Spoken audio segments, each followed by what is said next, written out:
kita ada di KUHP secara umum, maka untuk hukum pidana khusus dia ada satu saja ketentuan undang-undang dalam bukunya, karena dia tidak berupa kitab, dia belum terkodifikasi.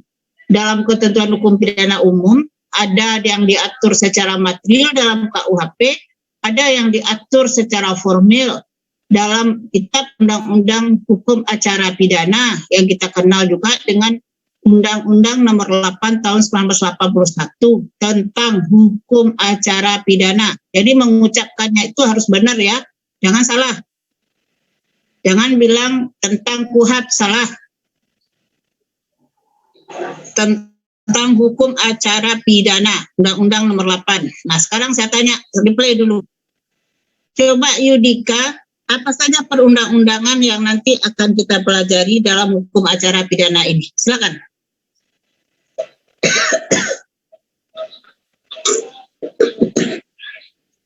Dengan saya harus aktif ya, apa kuliah yang kemarin, apa yang saya sampaikan, Anda harus belajar. Nggak pakai lama, masa itu saja lama menyebutkan salah satu perundang-undangan aja nggak bisa. Belum lagi yang banyak yang saya suruh lihat kemarin itu. Ya, ini saya catat nih namamu. Ya, kalau enggak ada aktif nanti di dalam Zoom ini ya sama saja dengan nol. Ya. Berarti enggak belajar di rumah. Dengan Bu Arya beda dengan yang lain ya.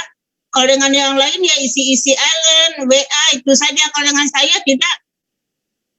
Belajar dulu sebelum masuk Zoom di rumah.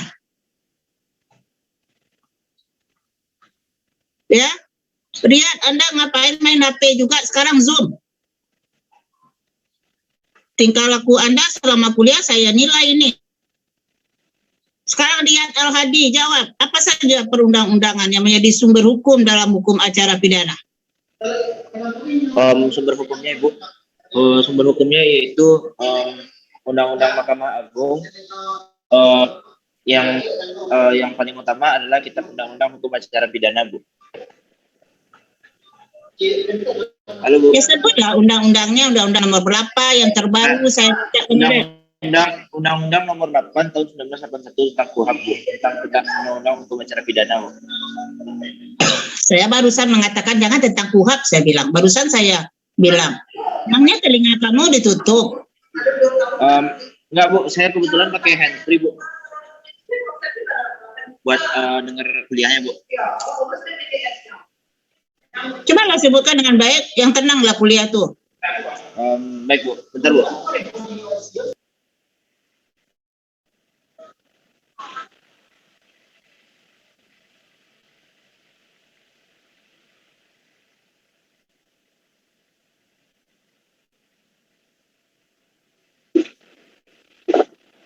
Dua saya Langkawi Habib Rizki. Nggak ada itu belajar. Coba. Ya, saya Bu. Jadi yang akan kita pelajari nanti itu salah satunya itu adalah Undang-Undang Nomor 8 Tahun 1981. Lalu kemudian lengkap menyebutkan Kitab Undang-Undang Hukum Acara Pidana. Tentang hukum acara pidana tidak ada kitab yang dipendek dengan KUHP. Baru begitu jawabnya. Di Undang-Undang Nomor 8 Tahun 1981 itu tentang hukum acara pidana. Saya bersumbat-sumbat ke telinga saudara ini. Awas kalau salah juga lagi. Yang dipendek dengan KUHP. Coba. Yang lain harus siap-siap ya. Jadi salah satunya adalah Undang-Undang Nomor 8 Tahun 1981 tentang hukum acara pidana atau yang disingkat dengan KUHP. Ya, betul. Lalu kemudian ada juga Undang-Undang Nomor 2 Tahun 2002 tentang Kepolisian Negara Republik Indonesia. Betul. Lalu kemudian ada Undang-Undang Nomor 16 Tahun 2004 tentang Kejaksaan Republik Indonesia. Lalu ada Undang-Undang Nomor 48 Tahun 2009 tentang Kekuasaan Kehakiman dan Undang-Undang Nomor 18 Tahun 2003 tentang advokat. Betul. Yang lain lagi bisa sambung?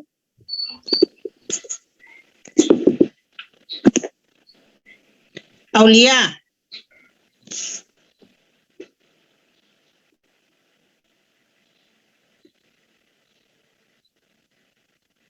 Silakan.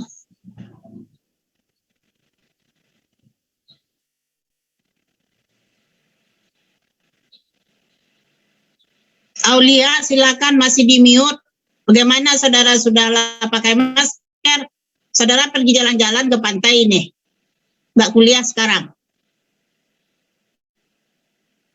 Kok di mute tuh, oi?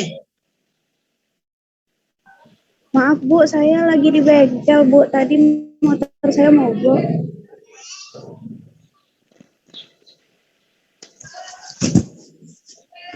Kan Anda tidak ada masalah di sana. Kenapa Anda tidak ikuti kuliah dengan baik?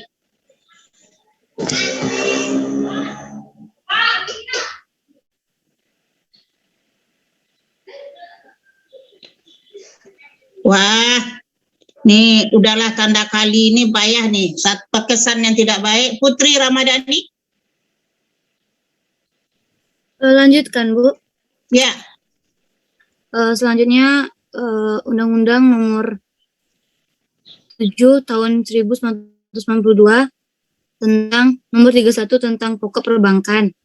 Khususnya pasal 37 junto Undang-Undang Nomor 10 Tahun 1998. itu tentang hukum acara ya. Iya Bu, acara pidana. Apanya? Apa acaranya yang sana yang Anda sebutkan itu? Tentang pokok perbankan Bu, khususnya pada pasal 37. Apa isinya? Undang-Undang Nomor 10 Tahun 98 Bu. Ya, apa isinya? Isinya Bu. Bentar Bu. Jangan asal bunyi saja. Saya yang betul saja lah sekarang. Saya mencanangkan tentang sumber hukum acara pidana. Kita belajar hukum pidana umum, baru belum masuk hukum pidana khusus. Nah, ini ngawur nih belajar selama ini. Yang lain aja Bu. Lanjut yang lain aja Bu. Tentang kejaksaan juga Bu. Sudah.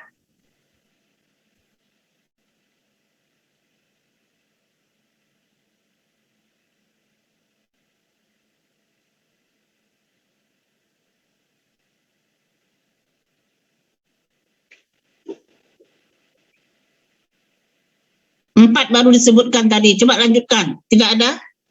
Saya tidak basa-basi ini kalau nggak mau belajar. Saya udah bilang, dengan Bu Arya tidak sama dengan dosen yang kamu sebelumnya. Kan kemarin sudah saya inventarisir cara belajar saudara. Cuma hanya satu orang yang dengan saya di sebanyak ini. Yang lainnya itu yang kuliahnya tidur tuh. Dengan saya kan sudah saya bilang, kamu tidak bisa sama dengan dosen yang lain. Belajar dulu mau menghadapi saya. Apa yang saya sampaikan tuh nanti belajar di rumah, besok akan saya tanya lagi. Jadi ngapain aja saya kemarin khotbah saya. Ini khotbah tanda silang, ini saya objektif menilai ya. Ini khotbah tanda silang. Sekarang Tiara. Iya Bu. Saya lanjutkan ya Bu. Jadi selanjutnya yaitu Undang-Undang Nomor 16 Tahun 2011 tentang Lembaga Bantuan Hukum Bu atau LBH. Selanjutnya Undang-Undang Nomor 14 Tahun 1985 tentang Mahkamah Agung. Dan perubahan keduanya yaitu Undang-Undang Nomor 3 Tahun 2009 tentang Mahkamah Agung Bu. Terus? Cuman itu Bu yang saya dapat di samping tadi ada yang kepolisian, kejaksaan itu Bu. Ya, kepolisian, kejaksaan, hukum acara pidana. Ada Ya. lagi yang lain? Kehakiman Bu. Ya, nomor berapa?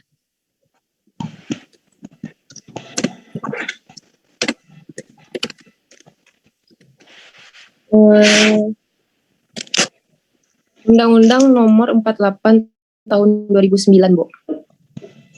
Tentang kehakiman. Coba Aulia Purbaningrum Anda ulang semuanya lagi apa yang disebut oleh teman saudara tadi.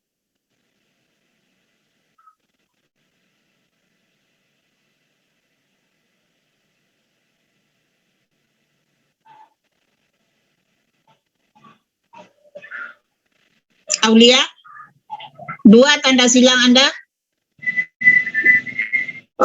Oke. Sekarang Riyad, ulang lagi apa yang disebut oleh teman Anda. Baik Bu, yang saya tangkap tadi yaitu Undang-Undang Nomor 8 Tahun 1981 tentang hukum acara pidana, itu yang kita sebut dengan KUHP, Bu. Terus ada Undang-Undang tahun 2002 tentang kepolisian, lalu ada juga Undang-Undang tentang kejaksaan, dan juga ada Undang-Undang tentang kehakiman, Bu. Undang-undang nomor berapa? Teman Anda nyebutkan kan konflik. Lengkap-lengkap. Terus lihat catatan, Bu. Artinya Anda tidak membuat tugas yang saya suruh walaupun secara insidentil atau tertulis atau tidak. Jadi Anda tidak punya buku catatan tersendiri dalam perkuliahan kita ini. Dan juga tugas-tugasnya tidak dilakukan. Oke. Udah, 2 tanda silang. Sekarang Riyad, Yudika.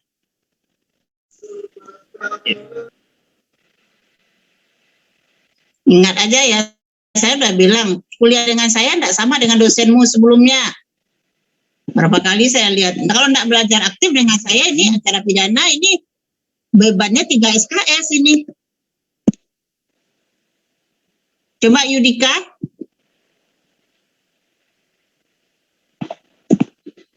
Ada main-main kuliahnya. Tidak ada. Yudika, diam. Andre. Tidak ada. Kepada saudara ketua, saya harapkan Anda pertengahan kuliah mengambil daftar hadir lewat di foto dan screenshot partisipan yang ada ini. Kirim ke nomor WA. Oke, ketua? Halo, ketuanya sudah datang? Sudah, Bu. Baik, Bu. Oke. Sekarang coba jawab itu. Ya, saya Andre, tidak ada. Ini berarti kalau diam, saya ambil silang, berarti tidak hadir. Anissa Putri. Iya, Bu.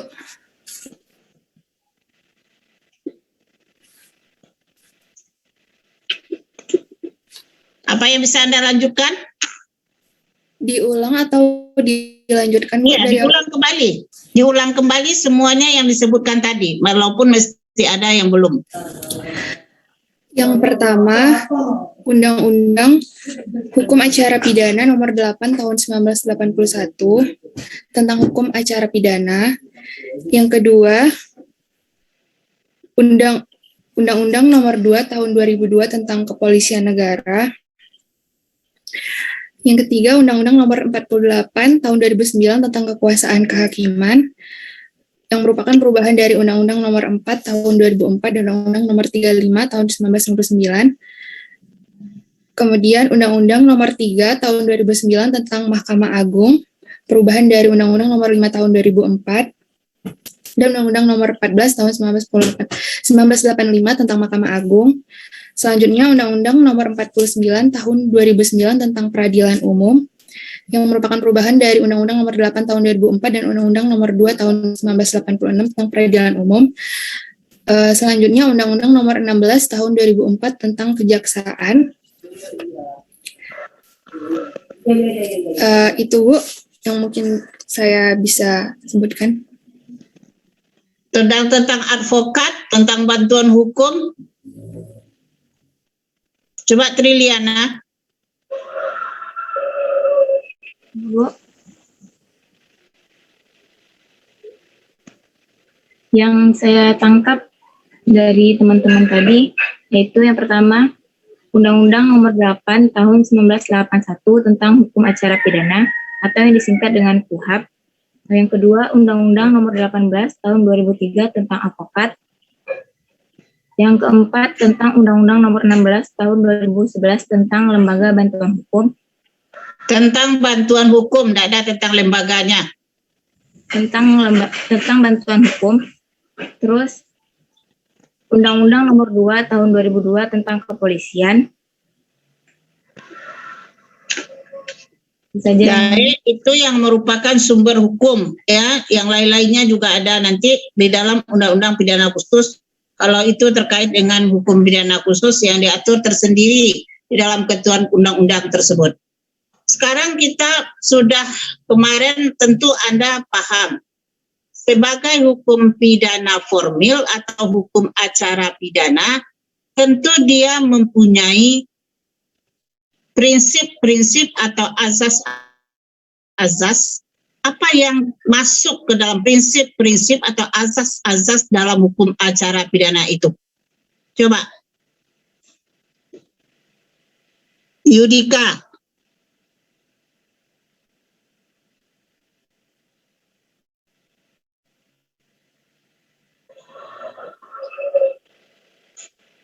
Sebelum kuliah harus belajar.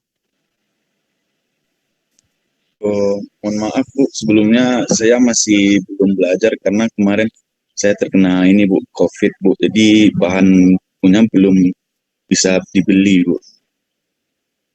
Mohon maaf sekali Bu. Di mana saudara berada? Sekarang di rumah Bu, masih di isolasi Bu, penciuman saya masih hilang Bu. Lokasi Anda tinggal di mana? Di Bukit Tinggi Bu, di bypass Lewanca Bu. Mohon maaf sekali ya Bu. Minggu depan kalau saya tanya masih tidak dapat, lihatkan buku yang saya anjurkan itu kepada saya. Baik, semoga cepat sembuh. Sebagai pidana formil lagi, saya menyampaikan kepada saudara apa sesungguhnya fungsi dan sifat hukum acara pidana tersebut.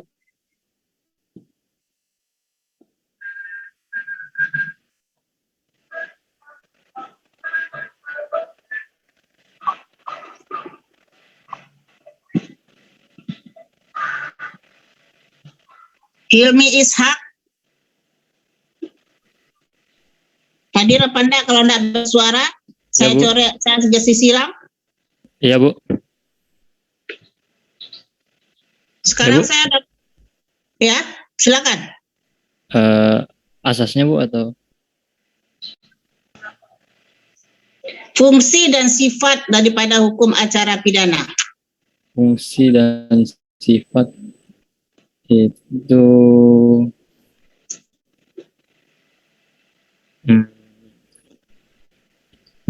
fungsi yaitu mencari siapa pelaku, meminta pemeriksaan putus dari pengadilan, mencari kebenaran material Bu.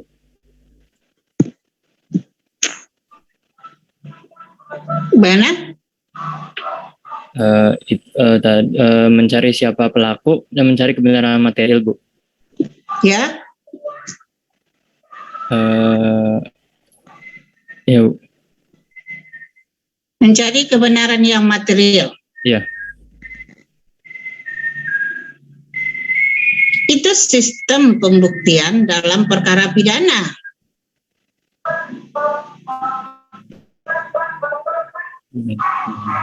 Saya bertanya fungsi dan sifatnya bagaimana? Fungsinya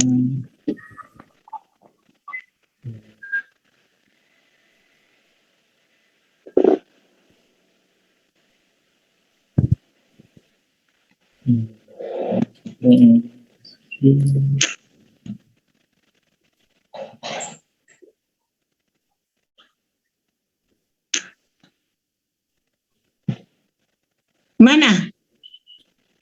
Nggak belajar di rumah ya. Saya sudah bilang belajar dulu, baca dulu. Nanti kalau mana itu saya terangkan, kan sudah saya suruh wajib baca buku. Apa buku peganganmu? ada Bu yang Ibu suruh, sudah ada. Mana? Coba lihat.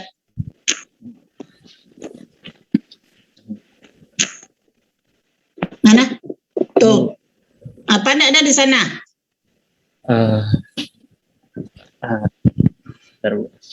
Baru buka.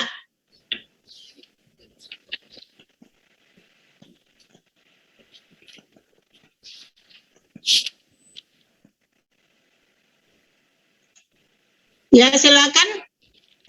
Aulia. Tambah 3 tanda silang kamu. Untuk tujuan itu yang pertama bisa mencari dan menemukan fakta menurut kebenaran. Yang kedua menerapkan bukti dengan keputusan berdasarkan keadaan. Yang ketiga Di mana kamu posisi kamu ini? Suaranya saya tidak mau jelas. saya mau menuju rumah gitu. Suaranya nggak jelas. Udah jelas jadwal kuliah malah lalala juga lagi. Orang kalau sudah jadwal kuliah tuh duduk pada satu tempat. Karena di depan saudara tuh harus ada buku, ada catatan. Ketika saya suruh buka buku sama saudara, bisa buka sekarang enggak?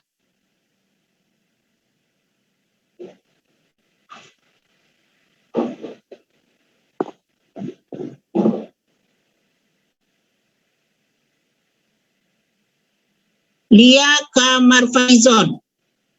Tidak menyaut, saya coret. Bu,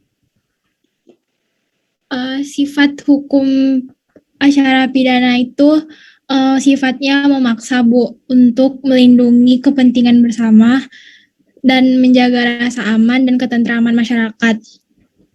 Lalu juga mempunyai dimensi perlindungan terhadap HAM yang harus melindungi kepentingan hak-hak orang yang dituntut sebagai tersangka, Bu. Kalau fungsinya, yang pertama mencari dan menemukan kebenaran, yang kedua pemberian keputusan oleh hakim, yang ketiga pelaksanaan keputusan. Di mana itu Anda baca? Di buku Hukum Acara Pidana Indonesia, Bu. Ya. Karangan? Profesor Andi Hamzah, Bu. Ya. Boleh. Tidak apa-apa. Saya cuma hanya mewajibkan itu satu dan ada tambahan. Cari yang lain, tidak terbatas untuk itu. Yang wajib ya harap, tambahannya silakan Andi Hamzah dan lain-lain yang bisa Anda baca. Ya. Kemudian kita bisa lihat lagi, Riyad Al-Hadi. Saya melihat Anda itu kuliahnya selalu main-main. Senyum-senyum sendiri seolah-olahnya ada yang Anda kerjakan sambil kuliah. Ya. Kalau tidak fokus keluar aja dari Zoom. Saya tidak mau terganggu melihat cara Anda itu. Kalau saudara bisa menjawab dengan baik apa yang saya tanya, oke juga berarti kepalamu berisi. Tetapi kalau kepalamu kosong, gaya kamu selangit pula kayak gitu, saya jadi marah. Nggak simpatik saya melihat kamu.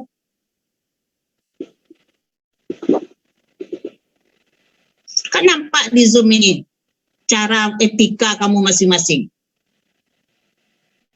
Nggak bisa dikecoh.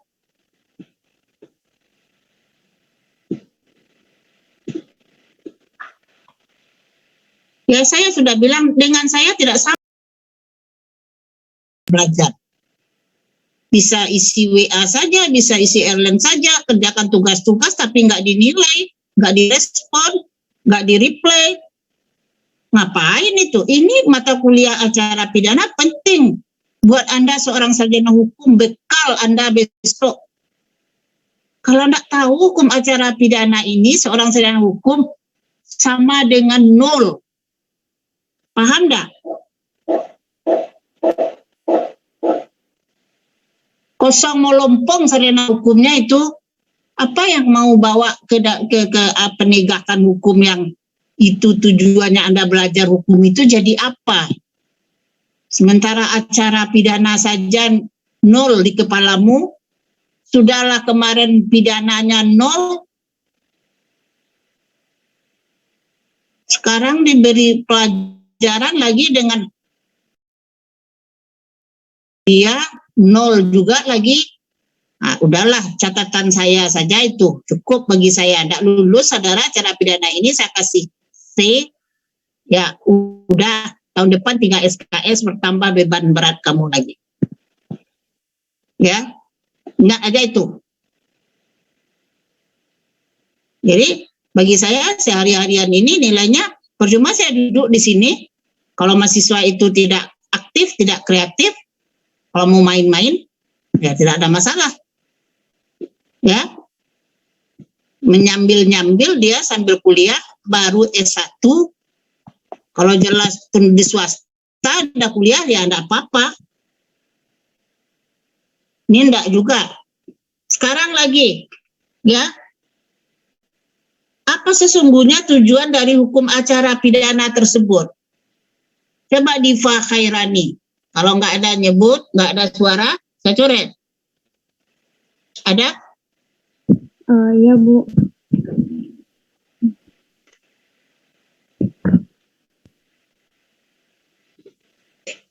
Tujuan dari hukum acara pidana itu apa? Tujuan dari hukum acara pidana itu untuk mencari dan mendapatkan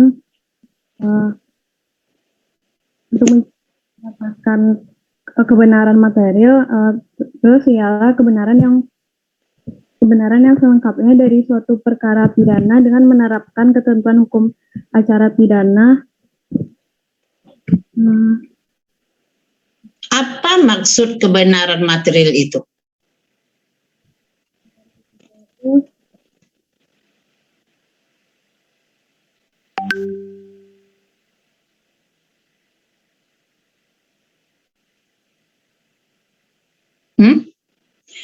Kebenaran material, kebenaran yang sebenar-benarnya diperoleh dari apa?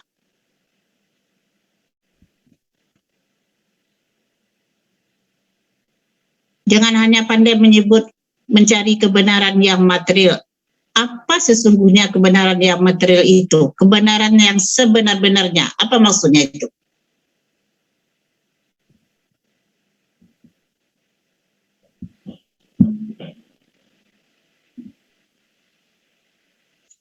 Ya, tahu?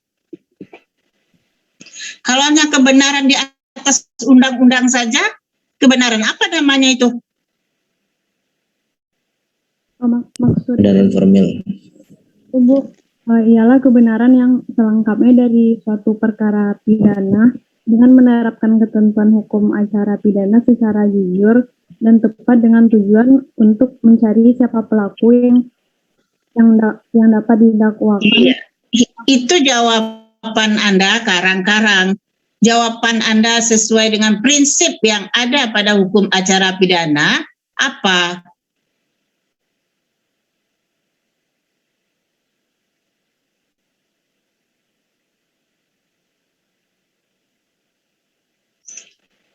Presumption of innocence, azas praduga tidak bersalah. Itu azas hukum acara pidana.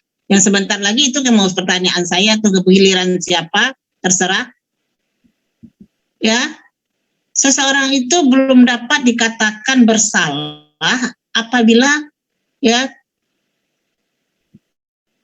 belum ada putusan hakim yang dijatuhkan kepadanya yang mempunyai kekuatan tetap.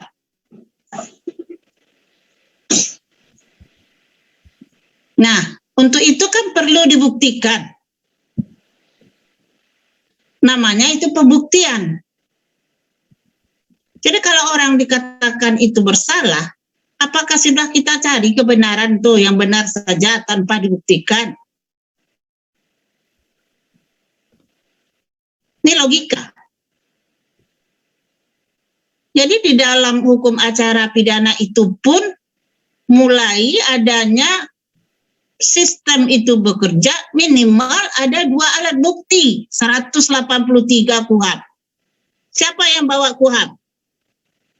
Jangan KUHP-nya ada di dalam laptop. Saya punya buku KUHP.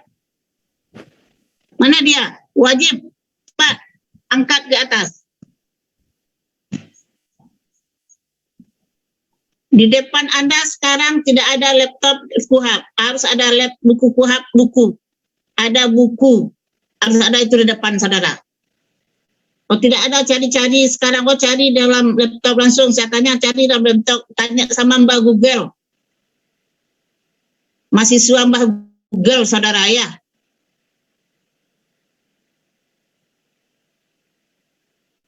Kuliah minggu depan saya suruh angkat masing-masing buku dan kuhab. Nih, lihatkan sama saya.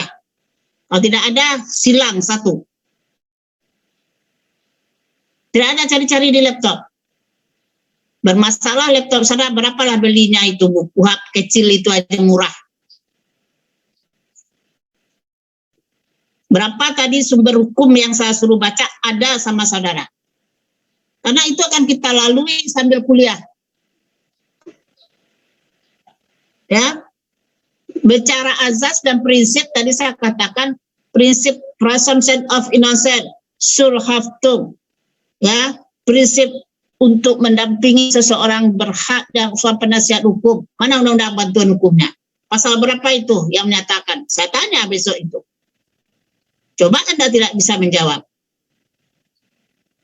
Ya, berdasarkan perkap nomor sekian dalam kinerja kepolisian, dalam penyelidikan dan penyidikan. Mana perkapnya? Mana undang-undang kepolisiannya? Saya tanya begitu. Ya. Pengumpulan alat bukti sesuai dengan BAP. Ada P19, ada P18, ada P21, ada SP3. Mana dia?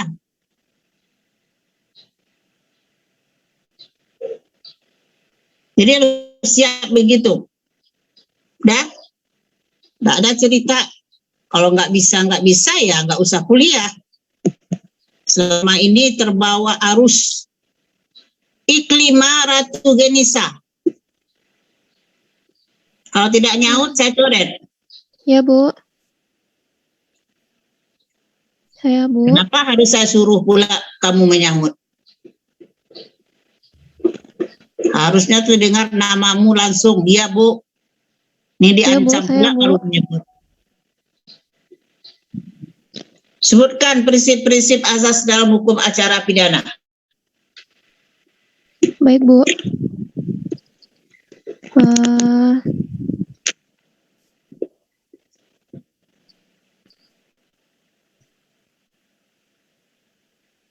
Azas hukum acara pidana itu yang pertama ada azas peradilan berdasarkan undang-undang atau biasa disebut dengan azas legalitas. Yang kedua, azas setiap orang diperlakukan sama di muka umum atau azas equality before the law. Yang ketiga, azas praduga tidak bersalah. Yang keempat, azas tersangka atau terdakwa sebagai subjek pemeriksaan. Yang kelima, azas peradilan bersifat sederhana, cepat, dan biaya ringan. Yang keenam, azas tersangka atau terdakwa berhak mendapat bantuan hukum. Yang ketujuh, azas pemeriksaan pengadilan terbuka untuk umum. Yang kedelapan, azas pengadilan memeriksa perkara dengan hadirnya terdakwa. Yang kesembilan, azas pemeriksaan perkara oleh hakim majelis. Yang ke-10, azas beracara secara lisan atau terdakwa dan saksi berbicara langsung dengan hakim. Yang ke-11, azas keputusan pengadilan diucapkan dalam sidang terbuka untuk umum. Yang selanjutnya, azas putusan disertai alasan-alasan yang sah menurut hukum. Selanjutnya, azas pengawasan pelaksanaan putusan oleh pengadilan. Dan yang terakhir, azas jaksa sebagai eksekutor putusan pengadilan yang telah mempunyai kekuatan hukum tetap. Nah, di mana Anda baca itu? Saya dapat dari buku ini, Bu. Buku Hukum Acara Pidana karangan Andi Hamzah, Bu.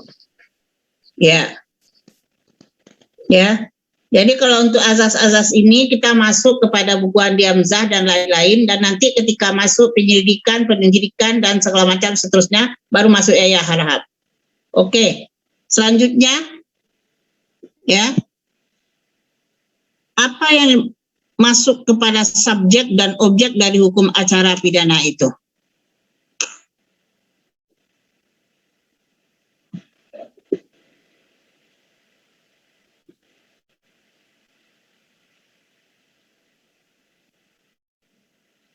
Khairul Ihsan? Ada? Ada, Bu. Ada, Bu.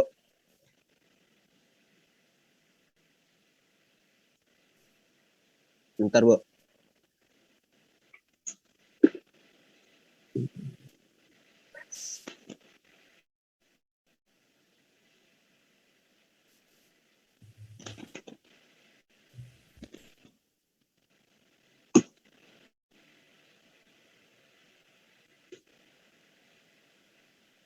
Terlalu lama. Nggak ada dalam buku Yogi. saya, Bu. Yogi. Makan.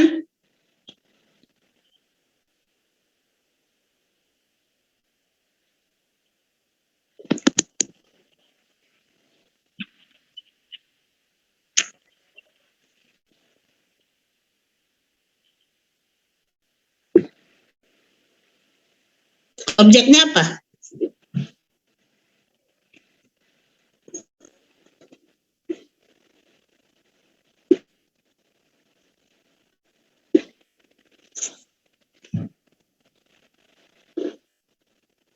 Triliana? Tidak ada? Saya coret. Triliana? Iya, Bu.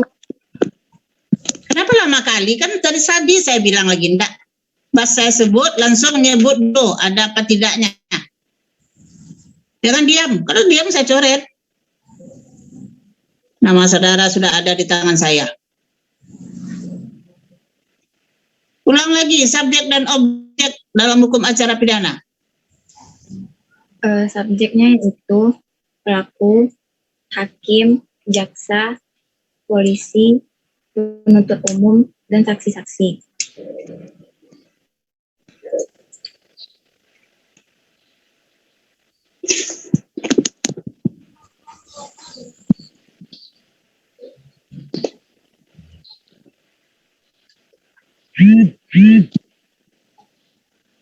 Terus?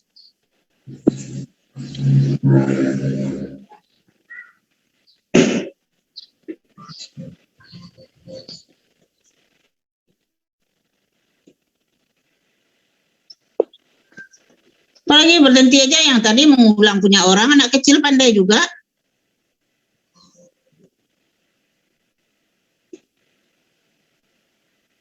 Rizdiva Sarah. Iya, Bu. Silakan.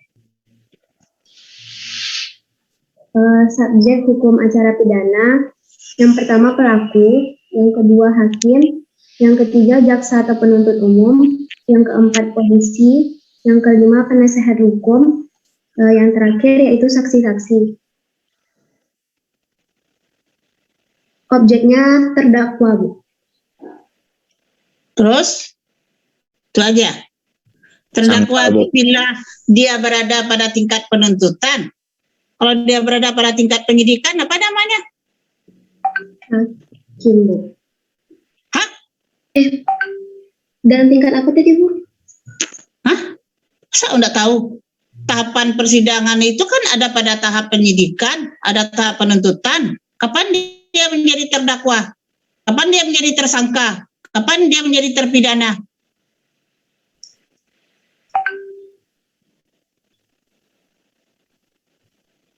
Kalau dia pada tingkat penyidikan, apa namanya? Kalau pada dia tingkat terlapor, apa namanya?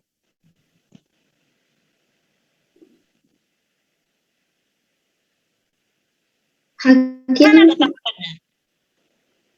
polisi sebagai penyidik, jaksa sebagai penuntut umum, dan hakim sebagai orang yang menjatuhkan pidana. Kalau dia pada tingkat penyidikan, apa namanya? Tingkat pendidikan. Ya, apa namanya kalau seseorang yang berstatus apa? Tersangka. Tersangka. Kalau dalam tingkat penuntutan? Terdakwa. Ya. Kalau dia sudah dijatuhi putusan? Terpidana, Bu. Bagus. Kalau dia sudah masuk ke dalam lembaga pemasyarakatan menjalani pidananya sebagai vonis yang sudah berkekuatan tetap, apa namanya? Boleh diulangi, Bu? Kalau dia sudah masuk ke dalam lembaga pemasyarakatan dan dia itu sudah menjalankan pidananya yang ingkrah pankewis, ya sekian tahun penjara, apa namanya?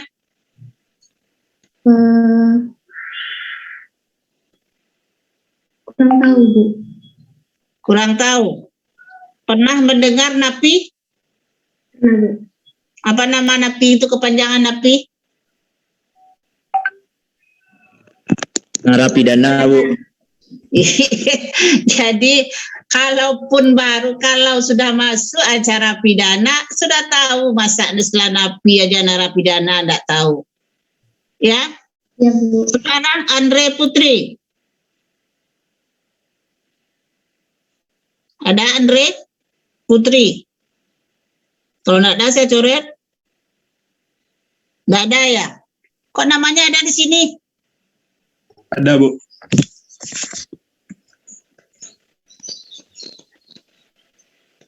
Saudara laki-laki. Andre kan, Bu? Ya, Andre Putri. Benar tuh namanya. Andre saja. Pas salah. Coba Andre. Andre saja, Bu. Anissa Putri, maksud saya Anissa Putri, Andre tersendiri. Anissa Putri. Sudah tadi. Andre, silakan. Ya, Bu.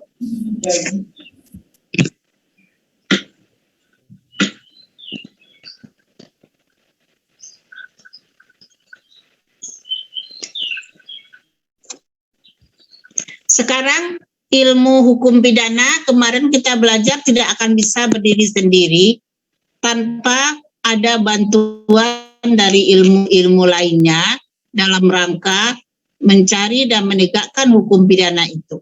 Sekarang hukum acara pidana juga seperti itu.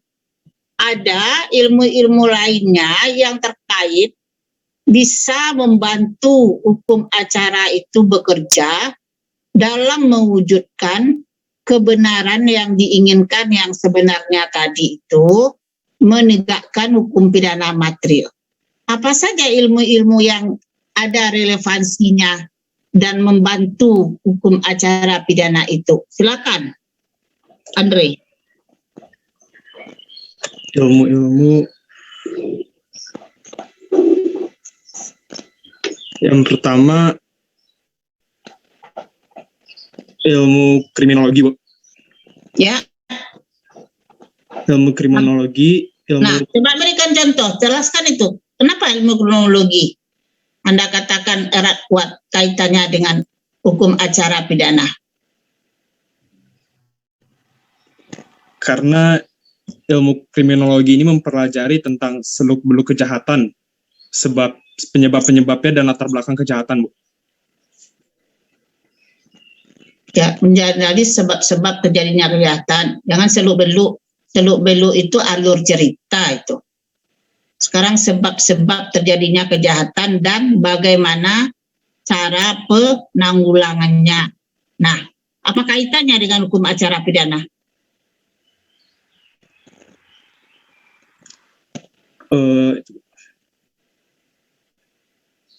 Untuk mempelajari apakah pelaku ini melakukan tindak pidana atau tidak, Bu. Apa nama istilah dalam hukum acara pidana itu?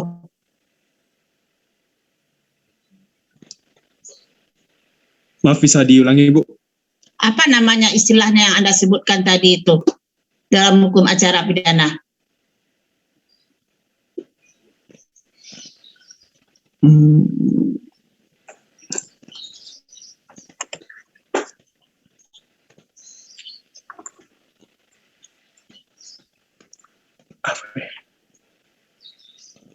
Nah, tadi sudah disebutkan ada tersangka, ada terdakwa, terpidana. Untuk menetapkan si tersangka itu sebagai pelakunya, nah, tentu ada kaitan dengan kriminologi itu. Oh ya, Bu. Ya. Kalau orang itu tidak melakukan kejahatan, mengapa dia bisa jadi tersangka?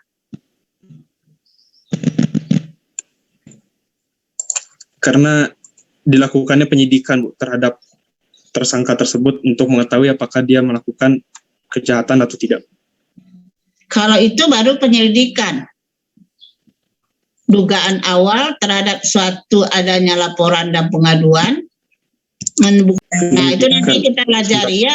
Jadi Anda harus belajar aktif, itu gunanya diskusi per kelompok.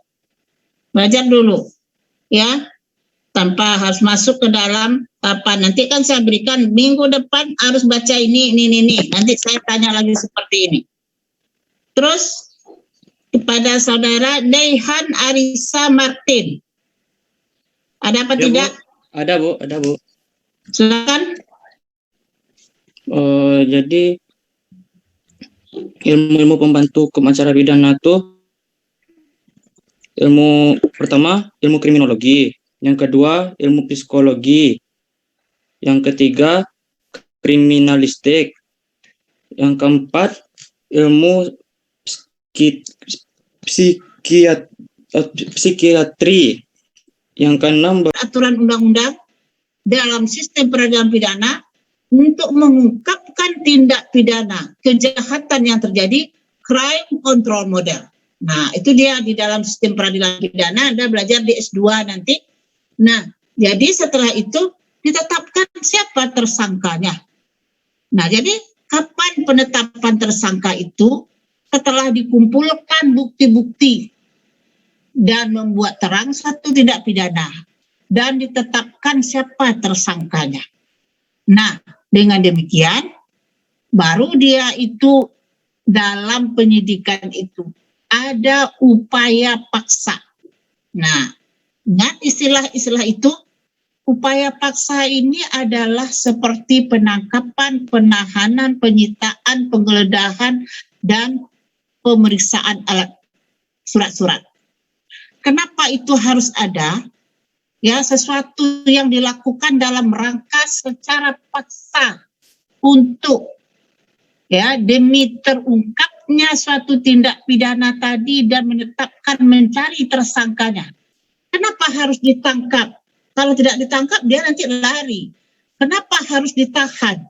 Kalau tidak ditahan nanti dia menghilangkan alat bukti, dia lari, melama memprosesnya nanti, makan waktu. Kenapa harus disita? Iyalah barang bukti, kita mengumpulkan barang bukti benar atau tidaknya, karena kita untuk mencari semaksimal mungkin alat bukti. Ya, kemudian kenapa harus diperiksa surat-surat? Iyalah tentu ya ada kaitannya dengan tindak pidana ini. Jadi segala sesuatunya nanti ada dua di situ, alat bukti dan barang bukti. Paham? Akan ada dua kata di situ. Satu alat bukti seperti 183 minimum alat bukti, 184 maksimum alat bukti. Paham? Kalau barang bukti apa bedanya? Itu barang-barang yang digunakan untuk melakukan tindak pidana. Nah, semuanya dikumpulkan dalam rangka upaya paksa ini. Dengarkan semua anak-anak, saya menerangkan ini supaya besok Anda jangan lagi tidak tahu apa beda barang bukti dengan alat bukti. Kalau alat bukti itu yang diatur di dalam undang-undang, ya guna untuk pembuktian, menentukan bersalah atau tidaknya seseorang dan dapatnya dia dipidana, itulah dia 183 dan 184. Sementara barang bukti itu adalah barang-barang yang digunakan dalam melakukan tindak pidana dan erat kaitannya dengan tindak pidana tersebut.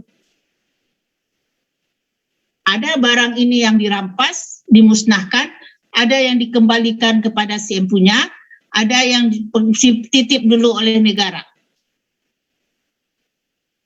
Nah, kenapa fungsinya? Fungsinya barang bukti ini mendukung nanti dalam pembuktian kepada alat-alat bukti yang ada dan digunakan barang ini sebagai bukti, barang bukti untuk benar atau tidaknya suatu tindak pidana itu nanti. Ya, membantu dia membuat terang itu. Dan sudah sampai kita kan kepada penyelidikan, penyidik, laporan pengaduan, kemudian ya alat bukti, kita sudah melakukan upaya paksa, ya apa itu upaya paksa nanti akan saya uraikan kuliah minggu depan. Sampai di sini, siapa yang harus bertanya? Silakan, nanti saya akan berikan tugas. Saya mau bertanya, Bu. Silakan. Jadi begini kan, Bu. kan sering juga kita melihat bahwasannya jika ada misalnya seperti kasus pencurian atau pembunuhan gitu kan, mereka kan langsung menyerahkan diri gitu kan ke kantor polisi. Nah, itu apakah perlu barang bukti lagi tidak, Bu? Alat bukti lagi tidak, Bu? Oke, saya lupa tadi, kalau tertangkap tangan tidak perlu penyelidikan. Ingat, kalau tertangkap tangan tidak perlu penyelidikan. Kenapa? Karena penyelidikan itu kan dugaan awal betul tindak pidana atau tidak. Ya, kalau tidak tindak pidana, orang harus dilepas. Sekarang dia betul-betul tertangkap tangan, nampak benar ini. Dia berjudi, dia mencuri. Apalagi dugaan awal, dia jelas-jelas ini tidak pidana, maka tidak dilakukan penyelidikan. Seandainya orang yang berdasarkan laporan ataupun aduan, dan dia lalu langsung menyerahkan diri kepada polisi, itu tetap juga dilakukan penyelidikan dan penyidikan. Kenapa? Belum tentu orang yang menyerahkan diri itu betul-betul sebagai pelaku. Ya, sebagai intelektual dadernya. Karena belum tentu pula dia bisa sendiri melakukan itu. Mungkin ada pelaku yang lain. Yang pasal 55, Anda belajar hukum pidana dynamic. Pelaku itu bukan hanya sendiri. Pelaku itu bisa lebih dari satu orang. Lalu dia bisa dimintakan pertanggungjawaban. Siapa itu? Plegen, Dunplegen, Mediplegen, Mediplegten, Outloken. Anda tahu? Ya, yang menyuruh melakukan, disuruh melakukan, membujuk, dibujuk, midedader, sama-sama melakukan, ya, dan kemudian membantu pada pasal 56. Semuanya itu dianggap pelaku di dalam satu tindak pidana. Jadi kalau tidak diproses dan tidak dicari pembuktian dan segala macam, belum tentu kita akan mendapatkan siapa pelaku yang sesungguhnya. Paham, Habib? Paham, Bu. Terima kasih. Oke. Ya, silakan, saya ingin Anda bertanya. Ini tidak sama dengan kuliah. Kamu hukum pidana dengan siapa dulu, Habib? Saya dengan ini, Bu, dengan Pak Ariki Afrizal. Ya, ya syukur juga itu. Ini yang lusuh saya dengan yang tidak ada Zoom ini. Tidak pernah menjelaskan, cuman bikin-bikin tugas lewat WA ketua. Ya, kemudian juga tidak pula jelas apa yang diajarnya. Nah, ini sedih benar saya. Silakan yang lain. Kan bagus pertanyaan tadi. Bisa saya terangkan panjang lebar. Silakan yang lain. Bu, izin bertanya, Bu. Silakan. Siapa namamu? Yudika. Bu. Jadi Ya, di sini Dika memiliki pengalaman yang bisa dijadikan pembelajaran, Bu. Ya. Jadi kurang lebih 1 tahun yang lalu Dika mengalami pengeroyokan di lapangan futsal, Bu. Jadi lapangan futsalnya itu tertutup, Bu, yang kasirnya berada di luar. Jadi yang ada di lapangan itu cuma 14 orang, Bu. 8 dari tim lawan, 6 orang dari teman-teman Dika, Bu. Jadi yang jadi pertanyaan Dika, di saat itu Dika mengalami pengeroyokan, itu semua dari musuh, tim musuh, Bu. Ber-8 orang yang melakukan pengeroyokan kepada Dika. Dan di situ Dika mencoba memberi aduan kepada polisi, Bu. Dan di tahap penyidikan itu kan ditanya saksi-saksinya, Bu. Yang ditanya di saksi Dika dan ditanya di saksi dia. Dan yang Dika herankan tuh kenapa dari pihak tersangka bisa ditanya saksi-saksinya, Bu. Padahal saksi-saksinya itu melakukan tindakan pengeroyokan juga di lapangan tersebut, Bu. Ya, ini kan kita lihat ada suatu. Pertama saya tanya dulu Dika, Anda bermain berarti kan ada kesepakatan waktu itu kita bermain yuk 2 klub. Kan dalam suasana bukan bagai lawan. Ya, Anda bermain itu kan atas persetujuan dan keinginan kedua kelompok untuk bermain. Apakah ada di situ menang kalah? Sudah ada. Apakah di situ ada sesuatu yang diharapkan imbalan dari terhadap menang dan kalahnya itu? Pasti juga ada, tidak? Ada apa tidak? Ada, Bu. Ada. Apa? Apakah itu sejenis taruhan? Oh, siapa yang menang, siapa yang kalah yang bayar lapangan, Bu. Oh, cuma hanya bayar lapangan. Nah, ya. Artinya kenapa kok sampai keroyokan? Oh, karena kalau di bidang futsal ya, Bu, kalau untuk siapa kalah yang bayar lapangan itu, kalau bagi-bagi teman-teman SMA lah, Bu, udah menjadi suatu apa ya, Bu, suatu taruhan yang besar, Bu, gitu, Bu, bagi teman-teman itu.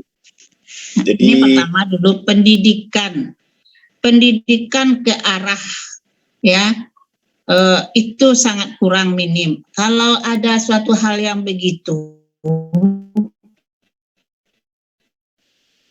itu kan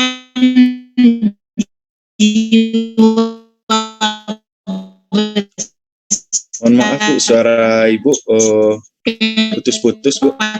Maaf, Bu, suaranya putus-putus, Bu. Itu tidak ada.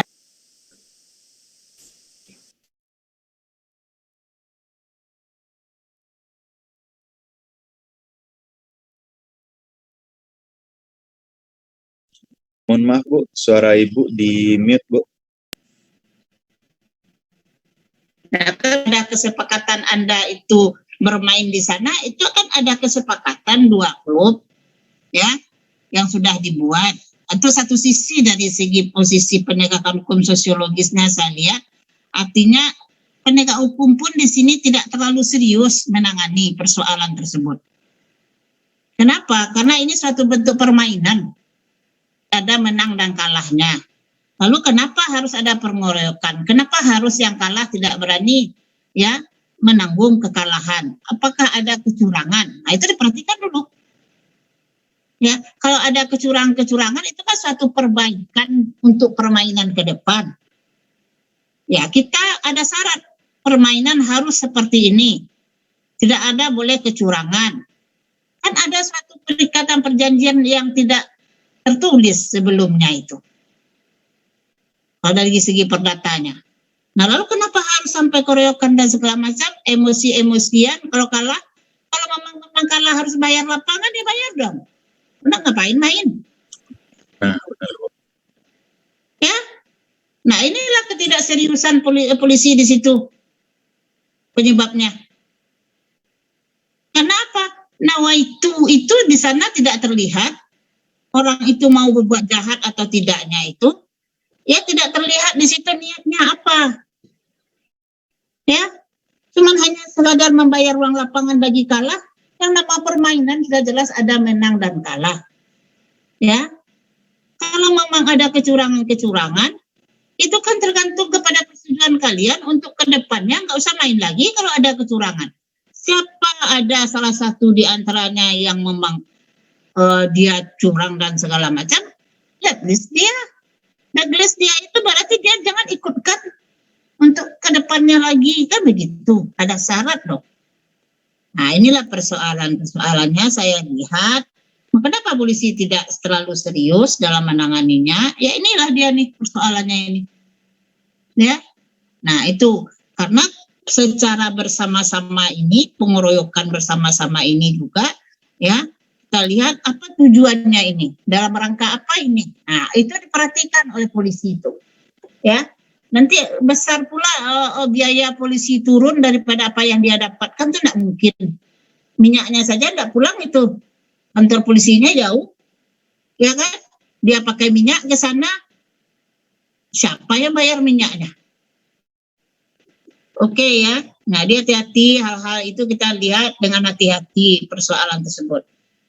Apalagi ada pertanyaan?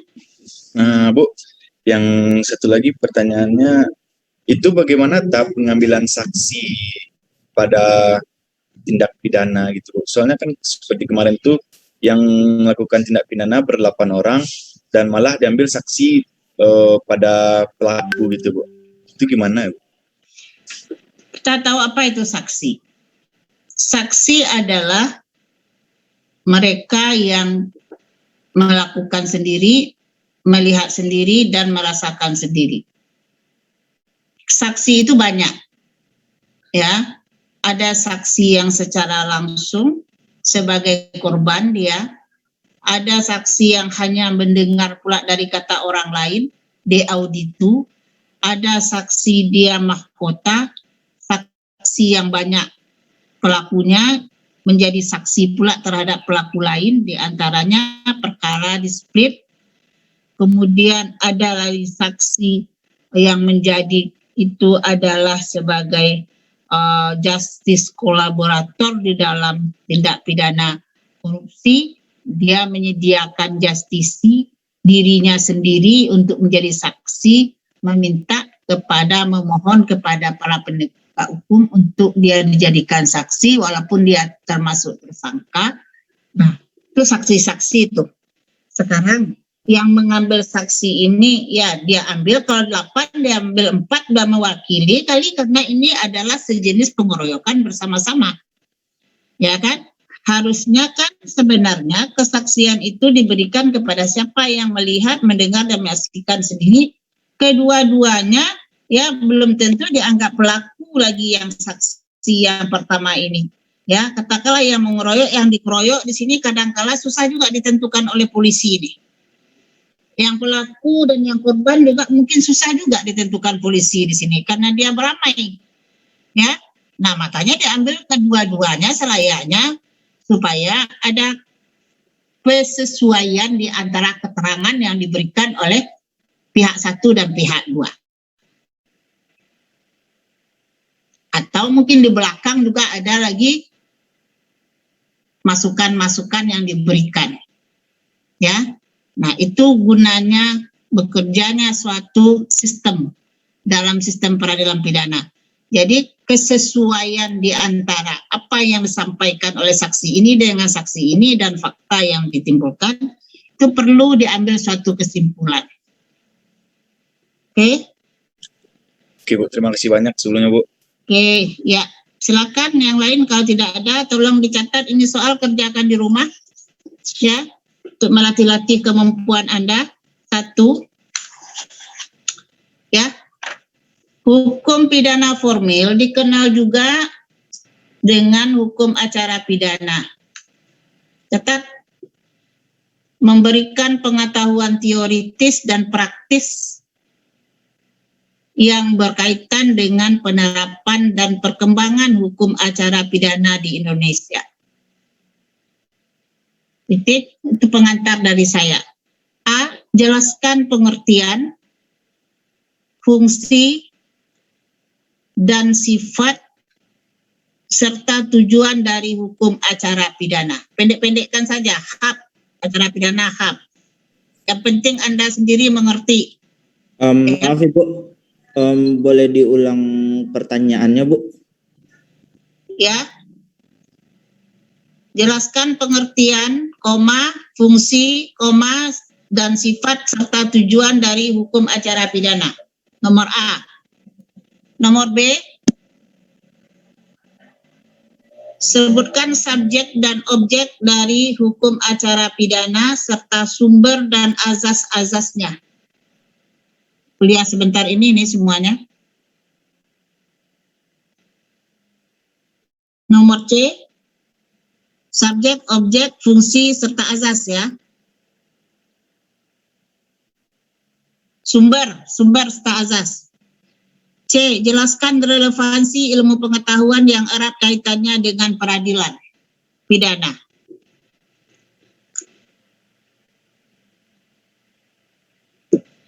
Terus,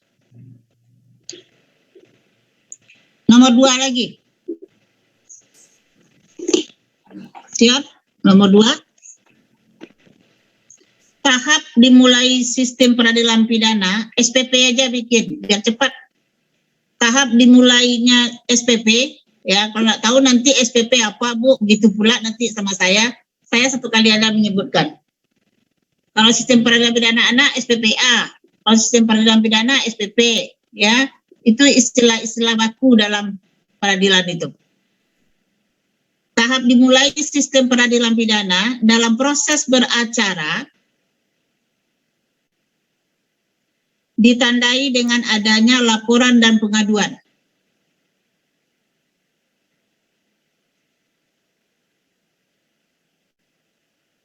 berupa informasi yang diberikan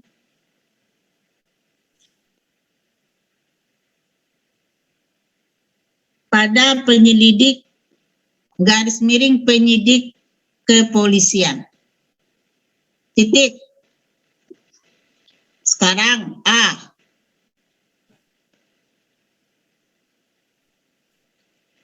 Jelaskan perbedaan laporan dan pengaduan.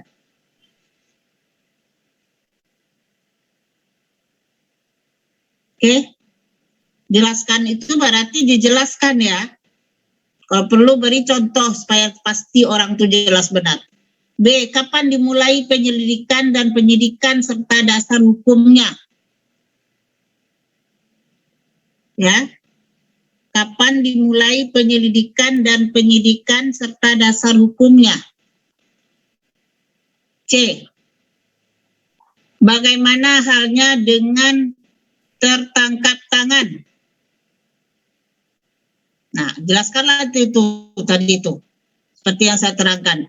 Anda lagi yang menyambung di sana, tidak perlu pula. Bagaimana halnya dengan tertangkap tangan? Nah, Anda jelaskanlah. Jelaskan. Kemudian D. Sebutkan bentuk-bentuk upaya paksa dan jelaskan dasar hukumnya. Sebutkan bentuk-bentuk upaya paksa serta dasar hukumnya.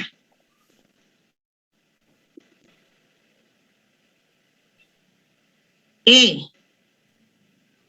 Sebutkan hak-hak tersangka yang harus dilindungi dalam tahap penyidikan. Ingat ya, tersangka itu berada pada tahap penyidikan. Ingat, terdakwa tadi pada tahap penuntutan, terpidana pada tahap persidangan dan sudah dijatuhi putusan hakim, ya, yang mempunyai kekuatan tetap. Nah, narapidana sudah menjalani masa penahanan di lembaga pemasyarakatan. Berikut tadi sebutkan hak-hak tersangka yang harus dilindungi dalam tahap penyidikan serta dasar hukumnya. Ya, semuanya harus punya buku KUHP.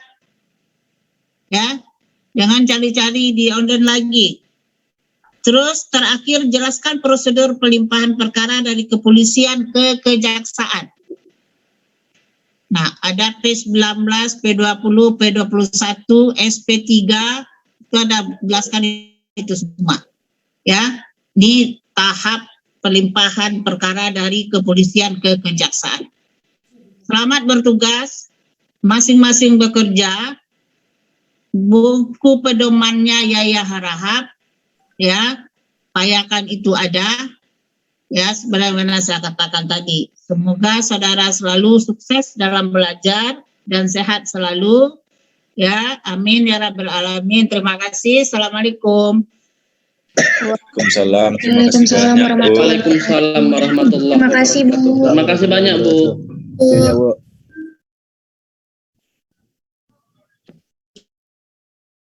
Aturan undang-undang dalam sistem peradilan pidana untuk mengungkapkan tindak pidana kejahatan yang terjadi, crime control model. Nah, itu dia di dalam sistem peradilan pidana. Anda belajar di S2 nanti. Nah, jadi setelah itu ditetapkan siapa tersangkanya. Nah, jadi kapan penetapan tersangka itu? Setelah dikumpulkan bukti-bukti dan membuat terang satu tindak pidana dan ditetapkan siapa tersangkanya. Nah, dengan demikian baru dia itu dalam penyidikan itu ada upaya paksa. Nah, ingat istilah-istilah itu. Upaya paksa ini adalah seperti penangkapan, penahanan, penyitaan, penggeledahan, dan pemeriksaan alat surat-surat. Kenapa itu harus ada? Ya, sesuatu yang dilakukan dalam rangka secara paksa untuk ya demi terungkapnya suatu tindak pidana tadi dan menetapkan mencari tersangkanya. Kenapa harus ditangkap? Kalau tidak ditangkap dia nanti lari. Kenapa harus ditahan? Kalau tidak ditahan nanti dia menghilangkan alat bukti, dia lari, melama memprosesnya nanti, makan waktu. Kenapa harus disita? Iyalah barang bukti, kita mengumpulkan barang bukti, benar atau tidaknya, karena kita untuk mencari semaksimal mungkin alat bukti.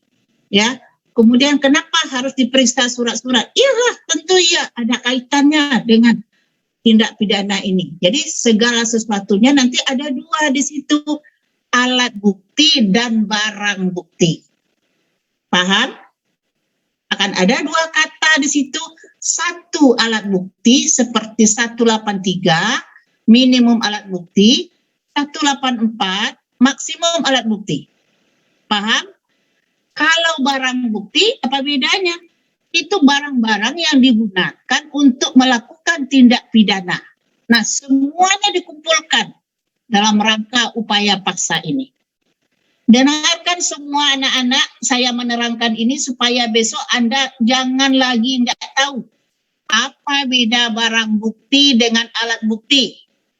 Kalau alat bukti itu yang diatur di dalam undang-undang, ya guna untuk pembuktian, menentukan bersalah atau tidaknya seseorang, dan dapatnya dia dipidana, itulah dia 183 dan 184.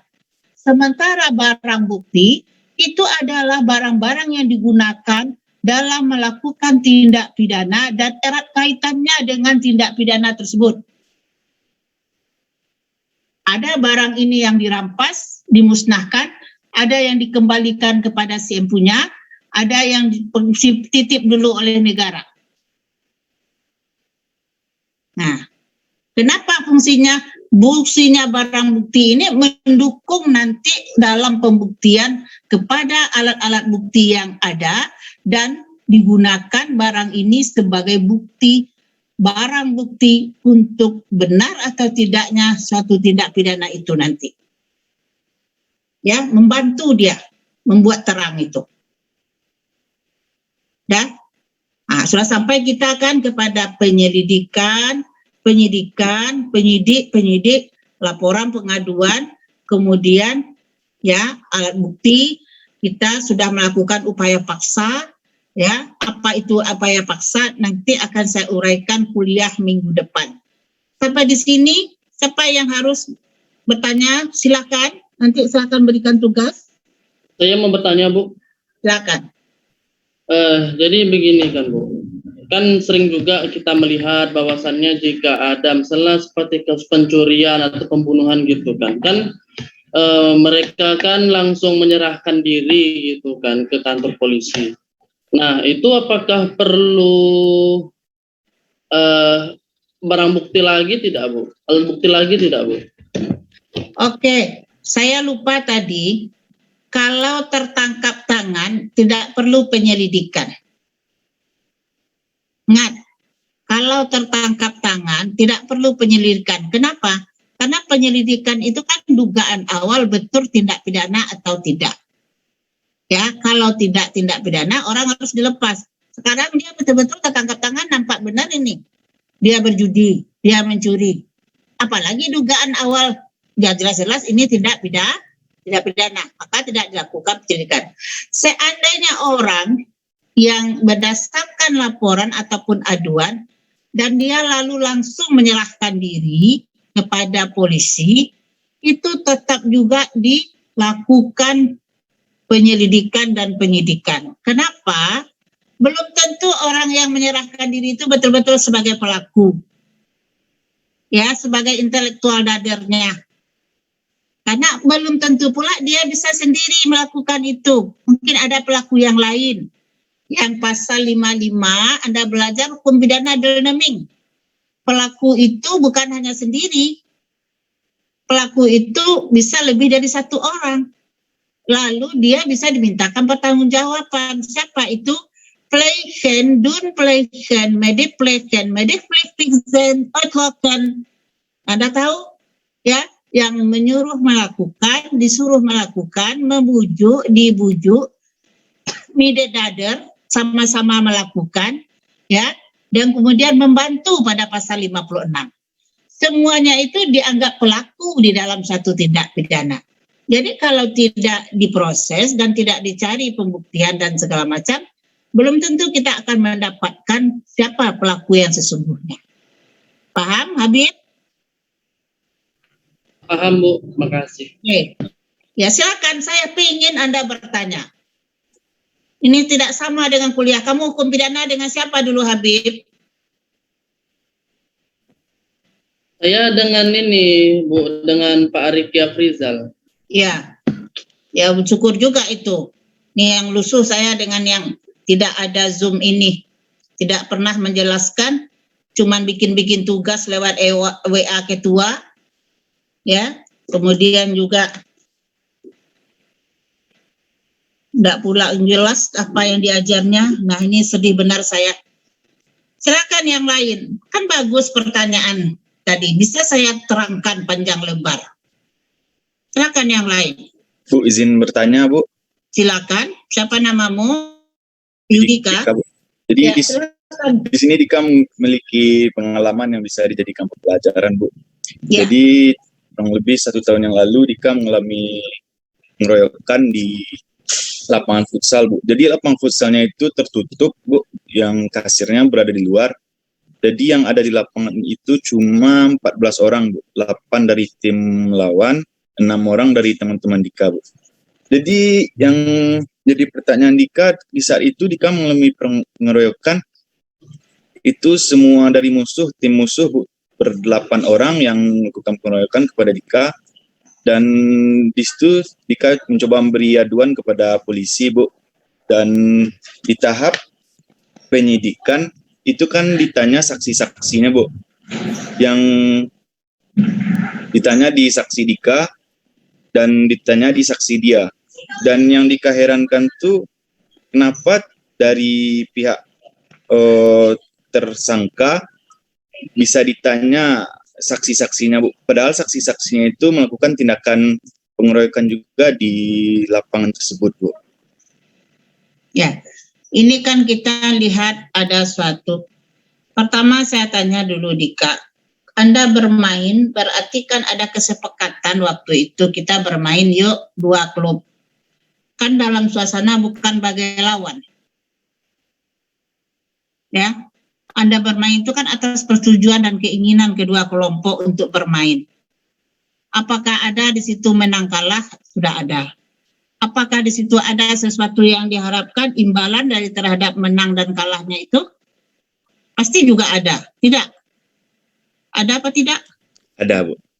Ada. Apa? Apakah itu sejenis taruhan?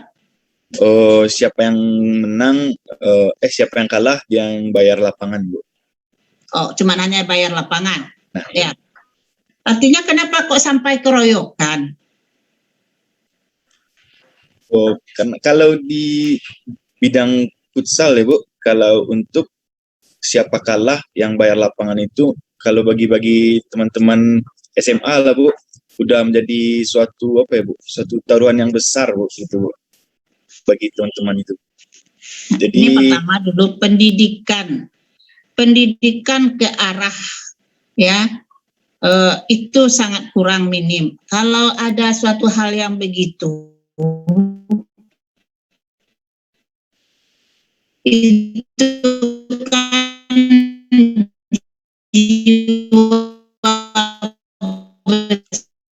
mohon maaf, Bu, suara Ibu putus-putus, Bu. Maaf, Bu, suaranya putus-putus, Bu. Dan itu tidak ada.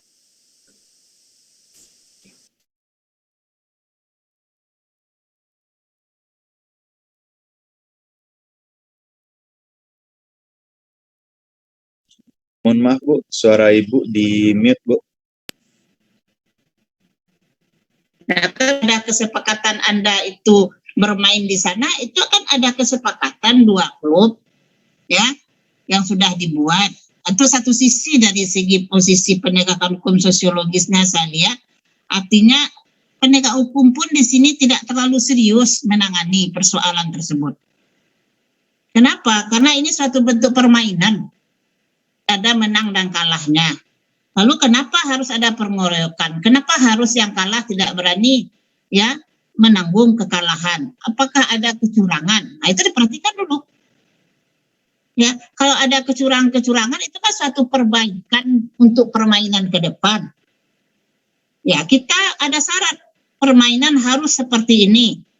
Tidak ada boleh kecurangan. Kan ada suatu perikatan perjanjian yang tidak tertulis sebelumnya itu. Kalau dari segi perdatanya. Nah, lalu kenapa harus sampai keroyokan dan segala macam, emosi-emosian, kalau kalah memang kalah harus bayar lapangan, ya bayar dong. Udah ngapain main? Ya, nah inilah ketidakseriusan polisi di situ penyebabnya. Kenapa? Nawaitu itu di sana tidak terlihat. Orang itu mau berbuat jahat atau tidaknya itu, ya tidak terlihat di situ niatnya apa. Ya, cuman hanya sekadar membayar uang lapangan bagi kalah. Yang nama permainan sudah jelas ada menang dan kalah. Ya, kalau memang ada kecurangan-kecurangan, itu kan tergantung kepada persetujuan kalian untuk kedepannya nggak usah main lagi kalau ada kecurangan. Siapa ada salah satu di antaranya yang memang dia curang dan segala macam, blacklist dia. Blacklist dia itu berarti dia jangan ikutkan untuk kedepannya lagi, kan begitu. Ada syarat dong. Nah, inilah persoalannya saya lihat. Kenapa polisi tidak terlalu serius dalam menanganinya? Ya inilah dia nih persoalannya ini. Ya. Nah, itu karena secara bersama-sama ini, pengeroyokan bersama-sama ini juga, ya, kita lihat apa tujuannya ini, dalam rangka apa ini. Nah, itu diperhatikan oleh polisi itu. Ya. Nanti besar pula biaya polisi turun daripada apa yang dia dapatkan, itu tidak mungkin. Minyaknya saja tidak pulang itu. Kantor polisinya jauh. Ya kan? Dia pakai minyak ke sana. Siapa yang bayar minyaknya? Oke ya. Nah, dia hati-hati, hal-hal itu kita lihat dengan hati-hati persoalan tersebut. Apalagi ada pertanyaan? Nah, Bu, yang satu lagi pertanyaannya, itu bagaimana tahap pengambilan saksi pada tindak pidana gitu, Bu? Soalnya kan seperti kemarin tuh yang melakukan tindak pidana ber-8 orang dan malah diambil saksi pada pelaku gitu, Bu. Itu gimana, Bu? Kita tahu apa itu saksi. Saksi adalah mereka yang melakukan sendiri, melihat sendiri, dan merasakan sendiri. Saksi itu banyak, ya. Ada saksi yang secara langsung sebagai korban dia, ada saksi yang hanya mendengar pula dari kata orang lain, de auditu, ada saksi dia mahkota, saksi yang banyak pelakunya menjadi saksi pula terhadap pelaku lain, diantaranya perkara dispute. Kemudian ada lagi saksi yang menjadi itu adalah sebagai justice kolaborator di dalam tindak pidana korupsi. Dia menyediakan justisi dirinya sendiri untuk menjadi saksi, memohon kepada para penegak hukum untuk dia dijadikan saksi walaupun dia termasuk tersangka. Nah, itu saksi-saksi itu.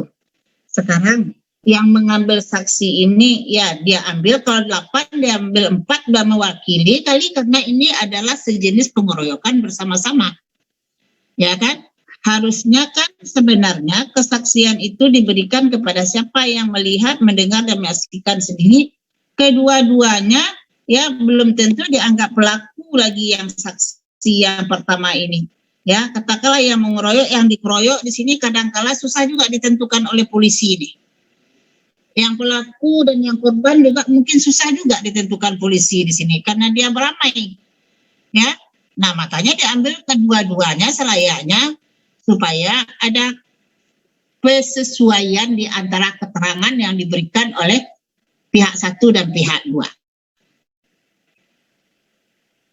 Atau mungkin di belakang juga ada lagi masukan-masukan yang diberikan. Ya. Nah, itu gunanya bekerjanya suatu sistem dalam sistem peradilan pidana. Jadi kesesuaian di antara apa yang disampaikan oleh saksi ini dengan saksi ini dan fakta yang ditimbulkan itu itu perlu diambil suatu kesimpulan. Oke? Oke Bu, terima kasih banyak sebelumnya Bu. Oke, ya. Silakan yang lain kalau tidak ada tolong dicatat ini soal kerjakan di rumah ya untuk melatih-latih kemampuan Anda. 1 ya. Hukum pidana formil dikenal juga dengan hukum acara pidana. Catat, memberikan pengetahuan teoritis dan praktis yang berkaitan dengan penerapan dan perkembangan hukum acara pidana di Indonesia. Titik, itu pengantar dari saya. A. Jelaskan pengertian, fungsi, dan sifat serta tujuan dari hukum acara pidana. Pendek-pendekkan saja, HAP, acara pidana HAP. Yang penting Anda sendiri mengerti. Maaf Ibu, boleh diulang pertanyaannya Bu? Ya. Jelaskan pengertian, fungsi, dan sifat serta tujuan dari hukum acara pidana. Nomor A. Nomor B. Sebutkan subjek dan objek dari hukum acara pidana serta sumber dan azas-azasnya. Kuliah sebentar ini semuanya. Nomor C. Subjek, objek, fungsi, serta azas ya. Sumber serta azas. C. Jelaskan relevansi ilmu pengetahuan yang erat kaitannya dengan peradilan pidana.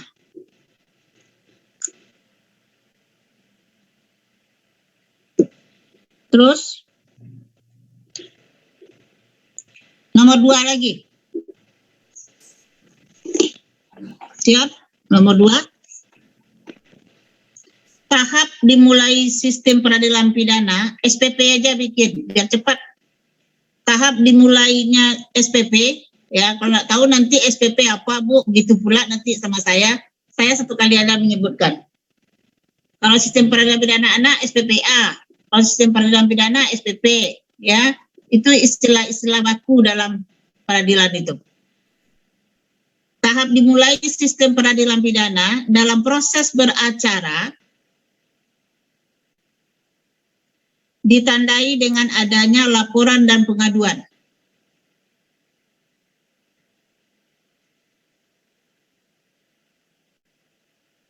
Berupa informasi yang diberikan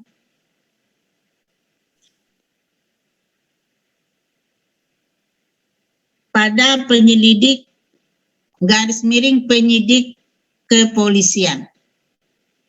Titik. Sekarang A.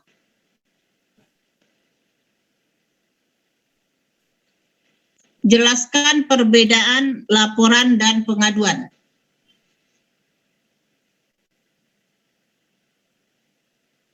Oke. Jelaskan itu berarti dijelaskan ya.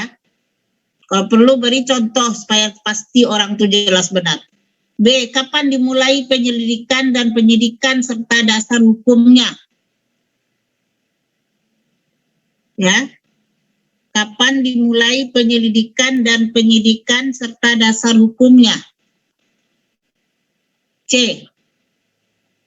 Bagaimana halnya dengan tertangkap tangan? Nah, jelaskanlah itu tadi itu. Seperti yang saya terangkan. Anda lagi yang menyambung di sana, tidak perlu pula. Bagaimana halnya dengan tertangkap tangan? Nah, Anda jelaskanlah. Jelaskan. Kemudian D. Sebutkan bentuk-bentuk upaya paksa dan jelaskan dasar hukumnya. Sebutkan bentuk-bentuk upaya paksa serta dasar hukumnya.